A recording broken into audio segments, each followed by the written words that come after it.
বিসমিল্লাহির রহমানির রহিম। আমি জানাচ্ছি এই সমগ্র বাংলাদেশে যারা বসবাস করছেন,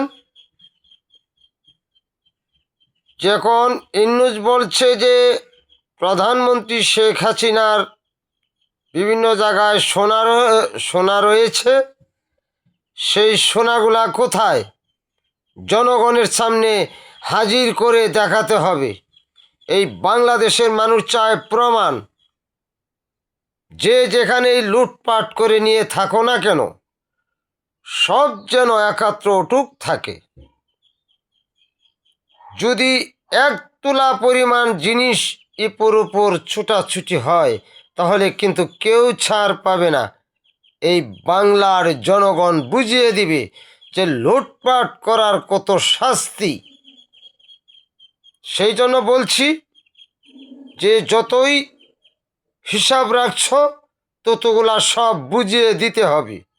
আর তা না বুঝিয়ে না দিতে পারলে কিন্তু জনগণ কোনোদিন ক্ষমা করবে না। সেই জন্য বলছি যে আর বেশি দেরি নাই। ওই যে একজনকে গর্তে ফালাতে চলে সেই উল্টো পড়ে যায়, কিন্তু আর জনগণ মানবে না। যে যতই মিথ্যা বলার চেষ্টা করে ফাঁসাবার চেষ্টা করতেছ, তোমরা ততই ফেসে যাচ্ছ। সেই জন্য আর দেরি না করে যেখানে যা লুটপাট করেছ, সব হিসাব প্রধানমন্ত্রীর কাছে দিতে হবে, সব কিছু বুঝিয়ে দিতে হবে। যে যেভাবেই পরিচালনা করে এই দেশকে অনেক বিপদে ফেলাবার চেষ্টা করছ, কিন্তু কেউ ছাড় পাবে না। সেই জন্য আর কিছু বলবো, সেটা বলার সময় আসলে সব বলা হবে। যে যেখানেই হাদিস কোরআন তো মনে হয় এরা পড়ে না।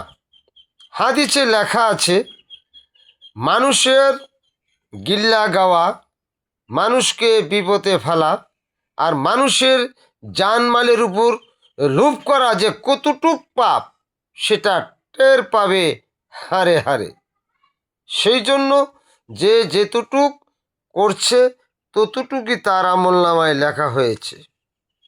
সেই জন্য আজকে দেরি না করে লুটপাট করা জিনিস এই ইন্নুস আসার পর যার কাছে যা আছে সব একাত্র, টাকা পয়সা সোনা দানা, যেখানে যেভাবেই যার কাছে আমানত আছে, সব কিছু বুঝিয়ে দিতে হবে।